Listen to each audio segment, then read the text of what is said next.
Hello, everybody. I'm going to go over the staff meeting outline that I use month to month. And as you can see, I just kind of copy and paste and put in which month it is and put in the appropriate details. So we'll start with the state of economy. And it's kind of a spoof on the old presidential address, but I want to share with our field staff how we're doing. And I use client count instead of revenue. And my staff do know revenue as far as they know what the jobs cost. I do make them track their own productivity bonus. So, they add up how much revenue they produce for the week, and they could times however many employees and kind of figure out things. So I'm not trying to hide it from them, but yet I guess I'm most comfortable talking about client count, and that seems pretty tangible for them. So not that they wouldn't understand it. There's nothing negative about it, but we use client count. And we talk about where we were last month, where we are now, where our goal is. And then the next thing is I report the number of leads that we had. And I'm reporting the last 30 days is usually what I go off of. You can do last month, you can do this month to date, whatever, but just keep it consistent each time. And so when I report the number of leads, there's a strategy behind that.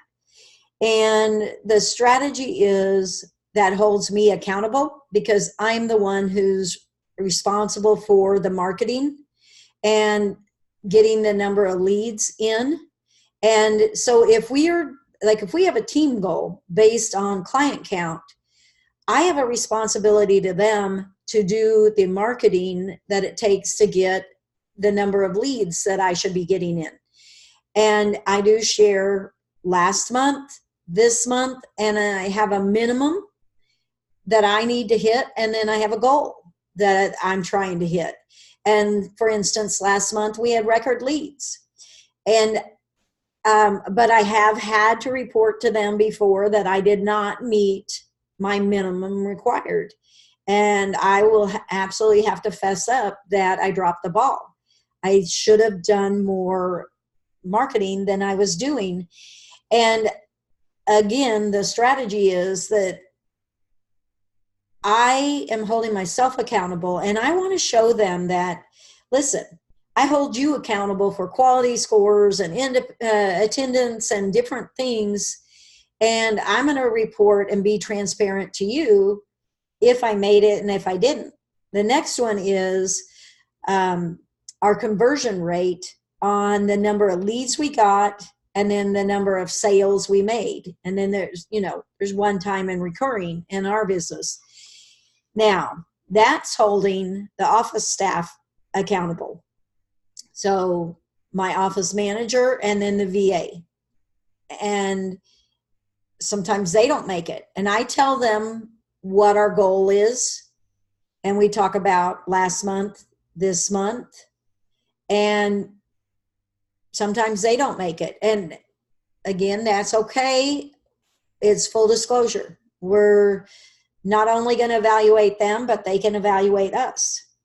And then we move on to staffing, and we talk about, because many times we need more staff and we want to prove to them that, hey, we are advertising. Again, marketing for applicants lies on me. So we report the number of applicants we're getting in, the number that we interviewed, and that's Janice. The number that were hired, that's nobody's fault. But I do like for them to see, because sometimes if a new hire doesn't work out, I think they think that we hire just anyone. So it's been very enlightening for them to hear the number that apply. Then about half of those we invite for interviews. And then about half of those actually show up for interviews. And I think it's very educational for them to hear that process and that no, we do not hire just anybody that applies by any means. But then we tell them if we have any new hires, so we can talk about start dates.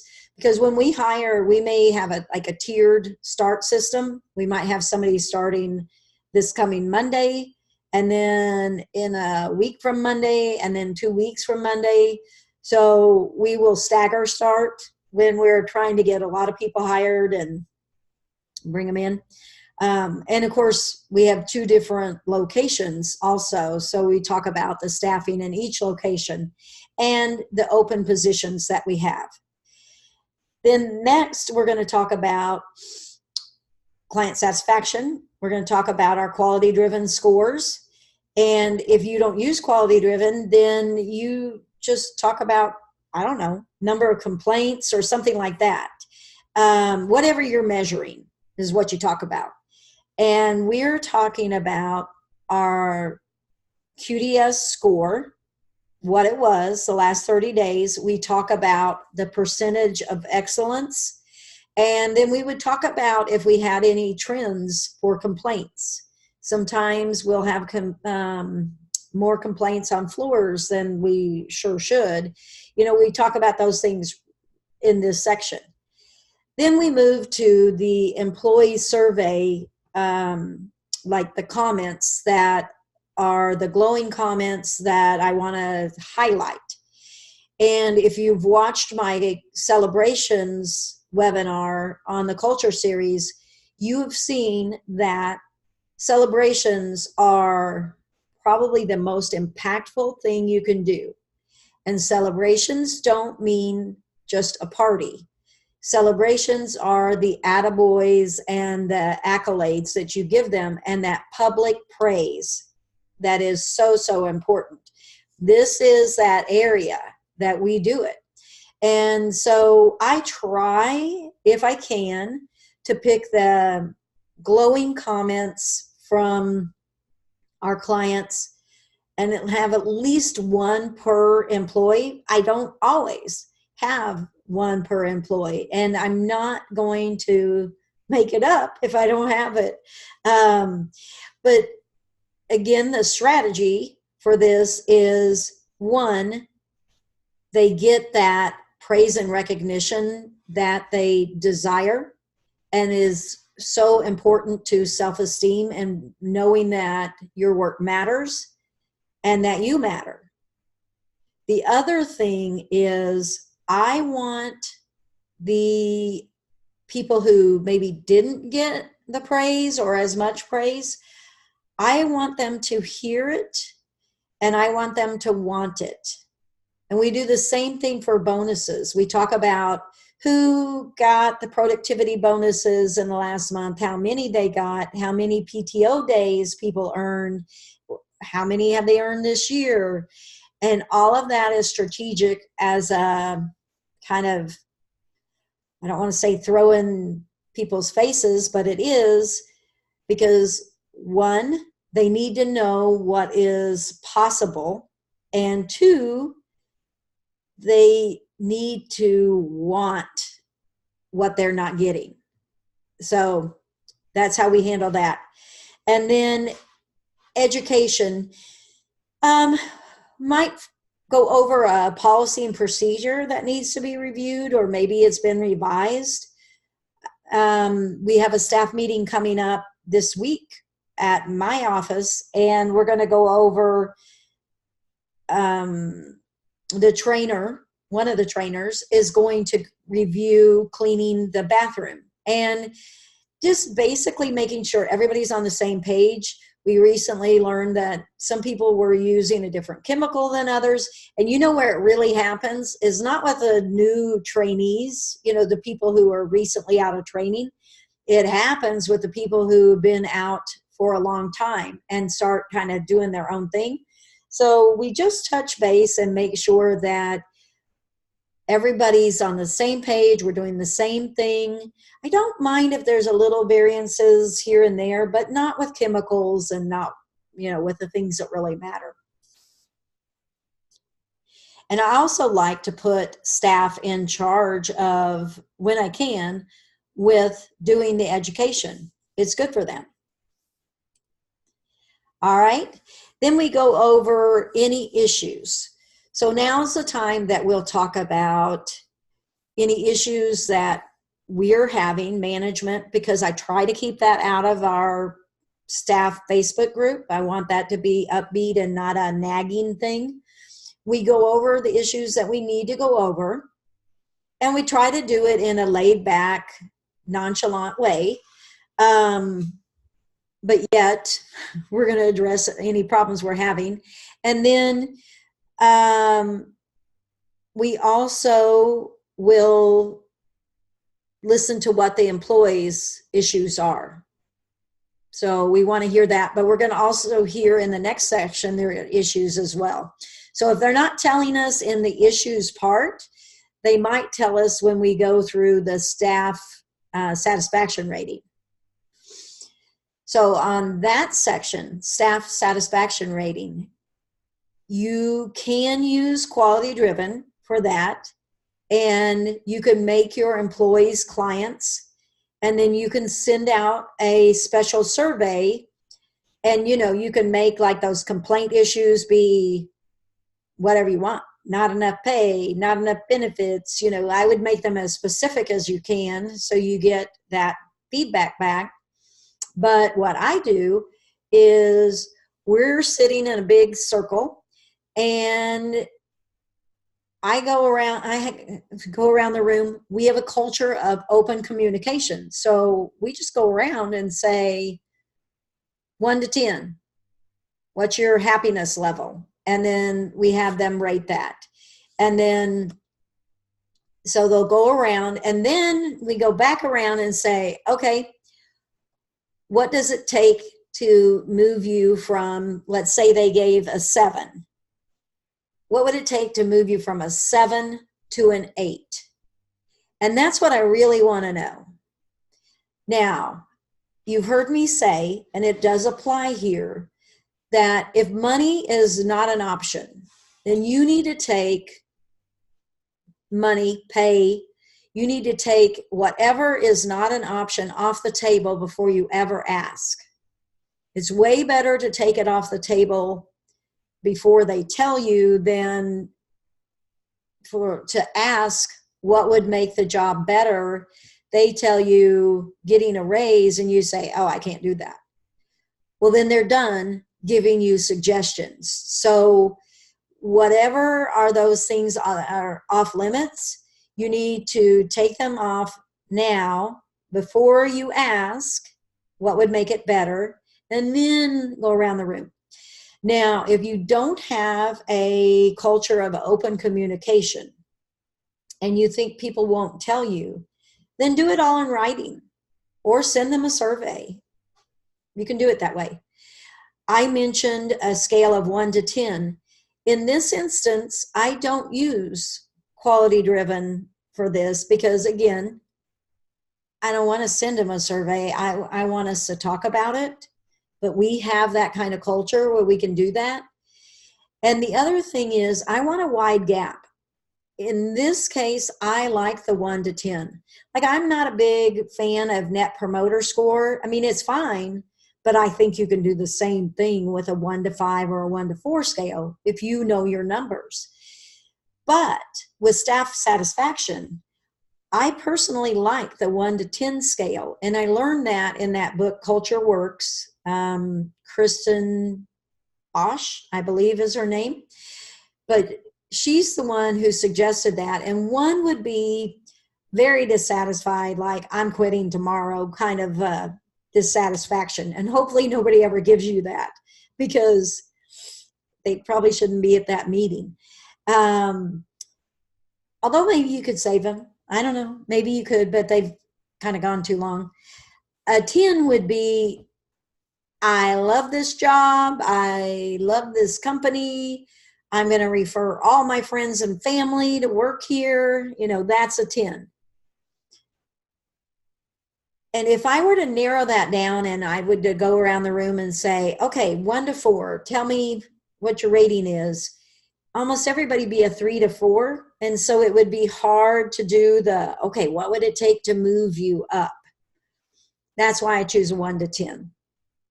I will warn you that people, they're onto you or onto me.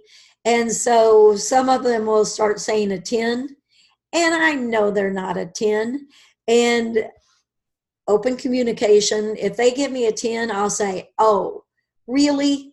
You're a 10? You have no, and I'm saying it in a joking way, and I really do mean it in a joking way, because I know they're just trying to get out of telling me anything. I'll say, so you have no complaints, and you would never bring up anything in the next month because you're extremely happy. And then they may go, well, my schedule got screwed up. And so they start telling you those kind of things. But I don't let those things drop. Many people would just keep going around the room, oh, 10, great.